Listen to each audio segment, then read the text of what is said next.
And we are live. Ah, I'm glad to be back. So happy to be back. I have been watching a lot of the neighbors here in my location, and quite a few are not. What they're doing is they are allowing their areas to go dormant where they garden. And actually, that's the last thing you want to do.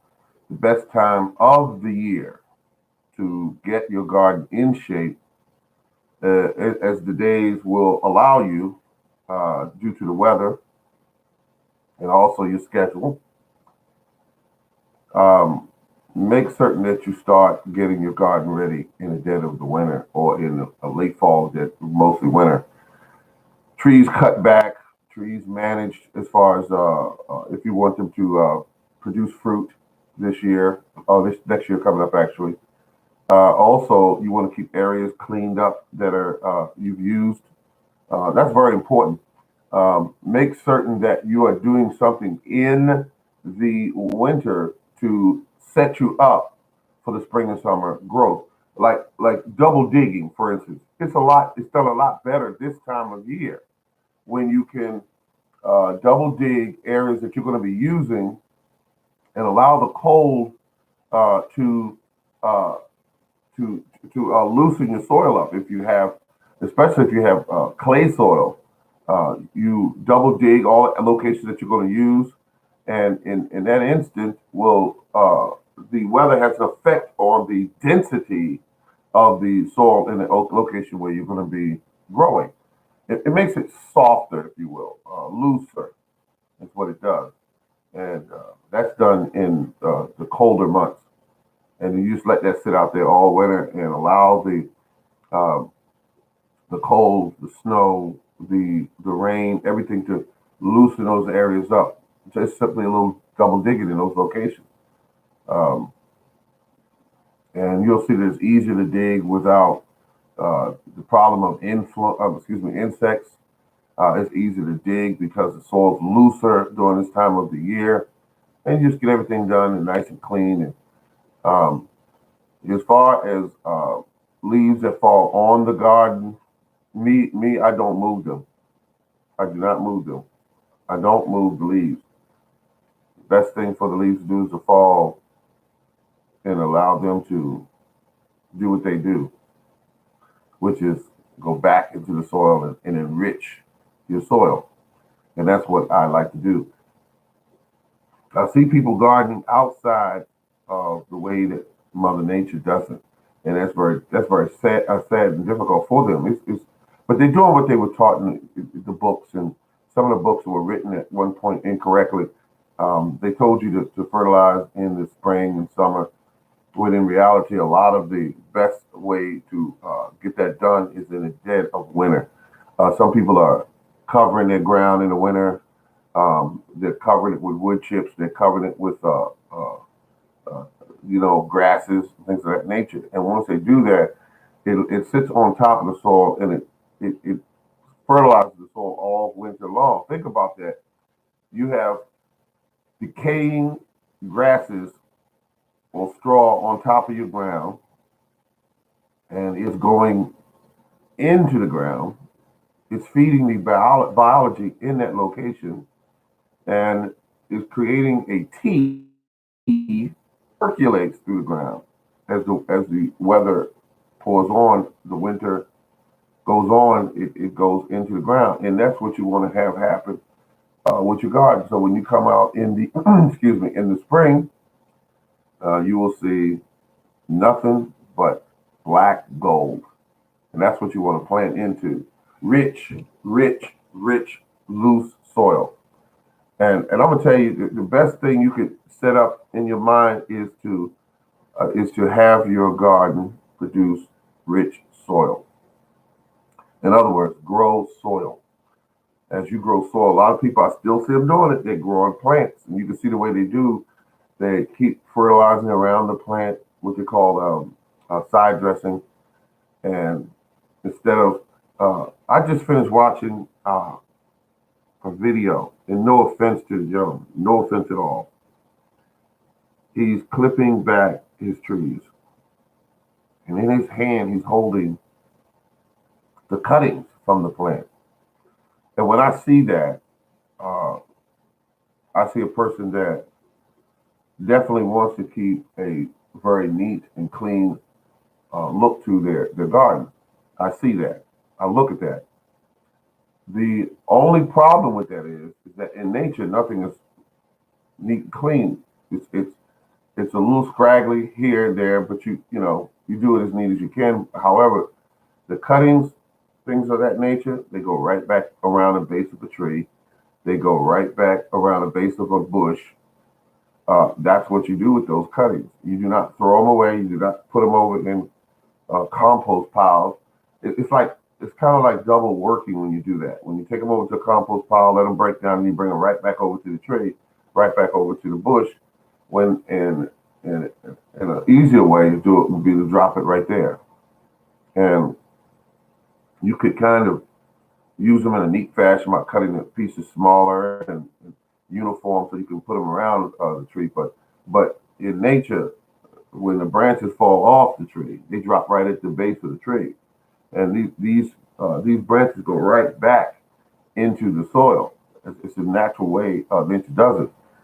Same thing nature does with the leaves. The leaves fall down at the base of the tree. It goes back into the tree, and that's how that works.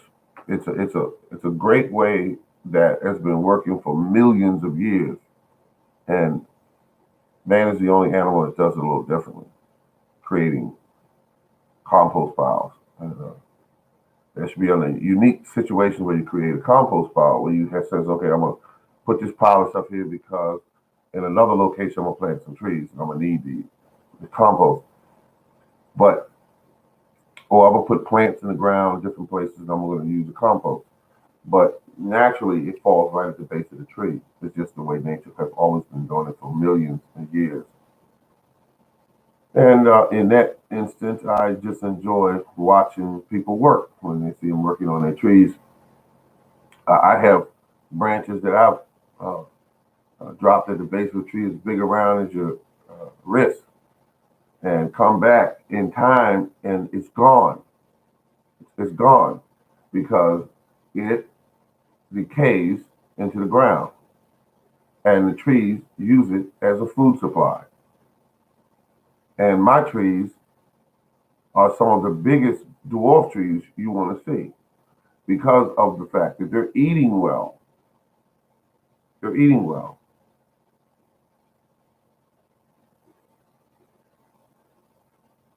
And that's how that works. I love gardening and I try to mimic nature. I don't try to do it the other way around and change anything. I just mimic nature. Is the teacher that I have that teaches me what I need to do. And I do that by going places throughout my life and I've watched the way nature does it. You go to a forest, nobody brings any fertilizer out there. Nobody brings any uh, uh, anything that's bought in a box go out there to feed these trees, to feed the grasses, to feed the weeds. They don't bring any of that stuff out there. They just simply supply their own. And if you look at some of the trees in nature, they're some of the healthiest trees you ever want to see, except what man has done with the air pollution, for instance, um, what he's done with air pollution, what he's done with um, the environment. He's encroaching on a lot of the areas like forests. We have an area here where we watch these big beautiful trees and mountains in a location, and they decided to. It's a college that's expanding like crazy in that area. Uh, it's just expanding, and they are digging all back into the woods, and they're running animals out of those woods. All kind of foxes and birds, and we watch them, and they're coming into the areas where I live. I mean, they're eating different food supply, which is the cats that are in the area. Last night we had in my on my property we had, according to my security cameras, there were two foxes being uh, they were chasing cats and eating cats in the yard, and that's never happened before. And in large numbers like that, it's never happened. They're now using the cats as a food supply. They're digging through trash. Uh, they're adapting to their new environment, and that's kind of sad that they've been moved out of their area, and the trees are cut down. You see these big, huge paths through there, and that's look like a road they're building, but it's sad because it's massive changes. These big, huge orange tractors are back there tearing through hundreds of years, thousands even of just trees and homes for different animals. They're tearing back through there without any regard of what it's going to affect, and it's running these animals off. Um, we see deers in the middle of the street, 4 or 5 deer in the middle of the city because they got run out of an area where they were, and they don't know what to do yet, where to go, and how to outrun this quote unquote progress. It's really sad that no one took that into account. What would be some of the outcome of them digging through there? Another story which was on the internet, which is yeah, it's the same thing going on in a number of different places.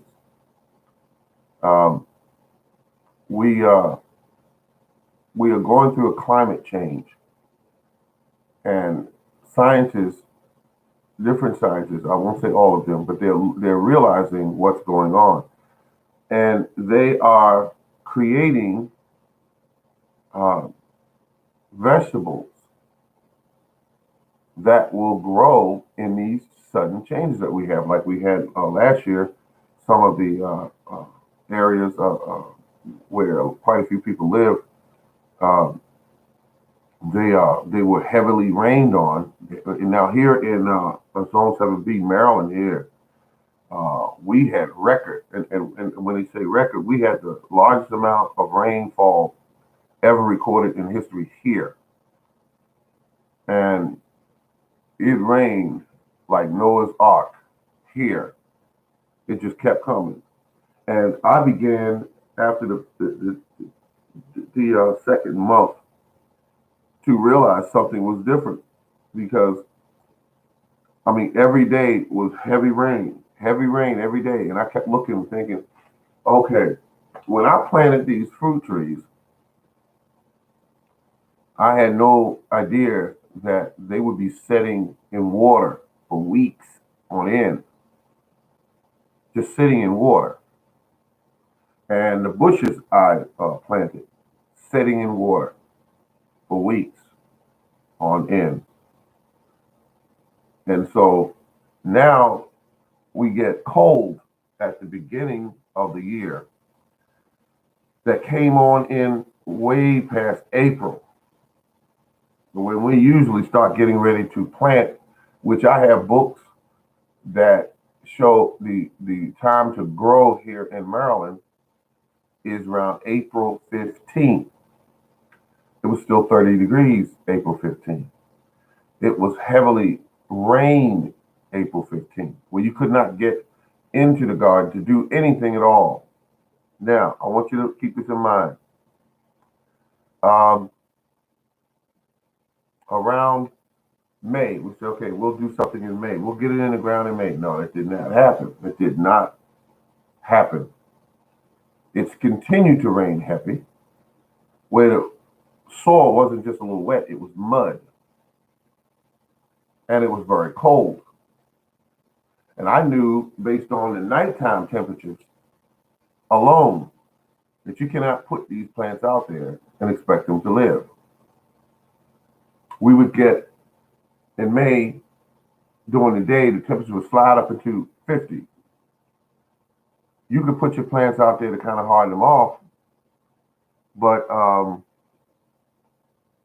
you could not expect those plants to thrive in those cold temperatures. And I thought that we would be in a situation where we could be planted by April, but it didn't happen. Now, these scientists are creating these plants where they're understanding that these severe weather changes can affect a normal vegetable plant. It can actually kill it.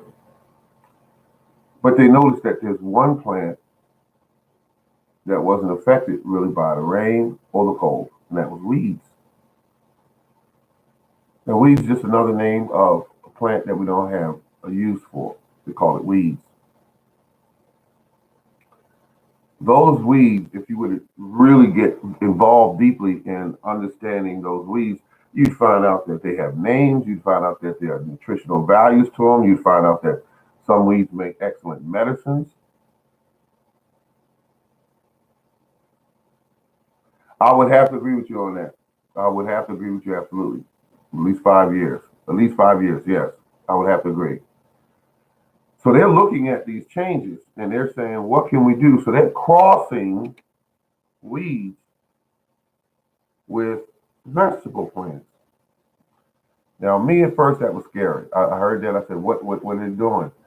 And they're taking some of the traits from weeds. Weeds is one plant you can pull out of the ground, it'll come back.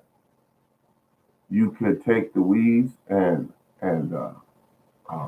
spray them with a poison, and over a certain time they'll adapt and they'll come back. You could put a piece of covering over the ground, leave it there 18 years,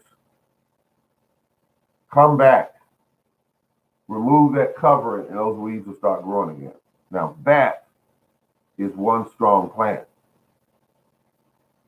The scientists are looking to use certain traits.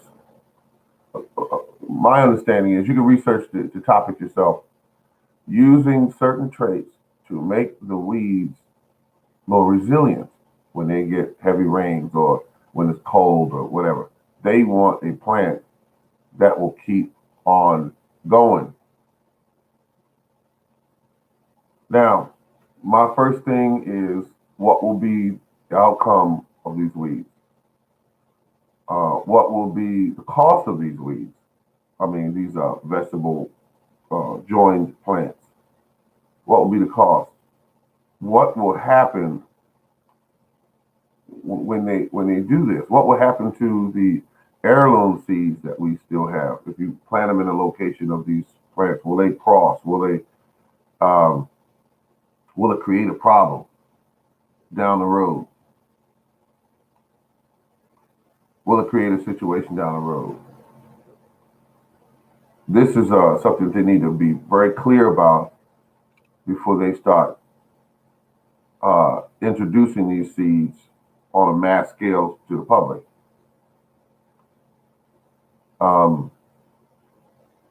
Shorter growing seasons because of what man has done to the environment. It is changing rapidly. Some would say to the point of no return.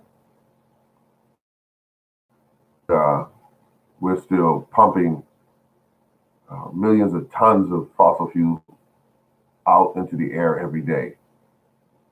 And there are many other changes. We're littering up our oceans, and we're just going crazy. And we have no regard. Now it's catching up to us, and we're going, oh my goodness, what can we do? And the farmers,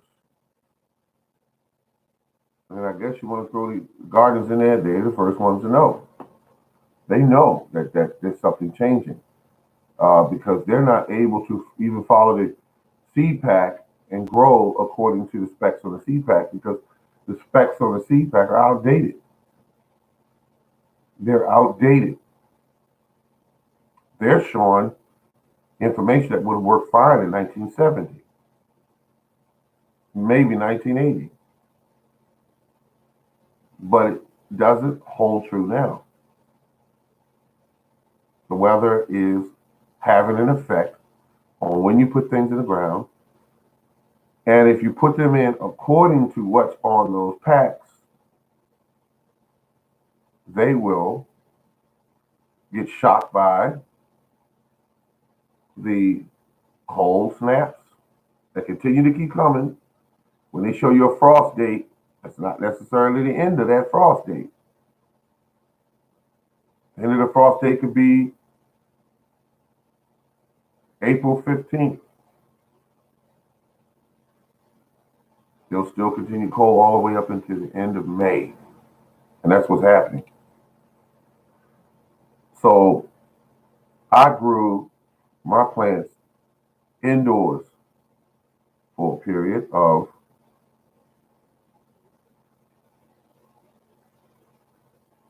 I want to say I grew them for months. I grew them indoors. They were 12 and 15 inches tall when I was trying to get them outside, and it could still continue to be cold. And I could take them out for an hour at a time and bring them back in during the days where it was at least 50. And I took advantage of it. Normally, I would have set them out there the first day for 1 hour, and the next day for 2 hours, and then the next day I would set them out there for 2.5, 3 hours, and then after that I would have left them out there. But I could not do that this year. This has been the Morning Garden. Thank you very much for tuning in. I'll be back soon with more gardening information. Thank you.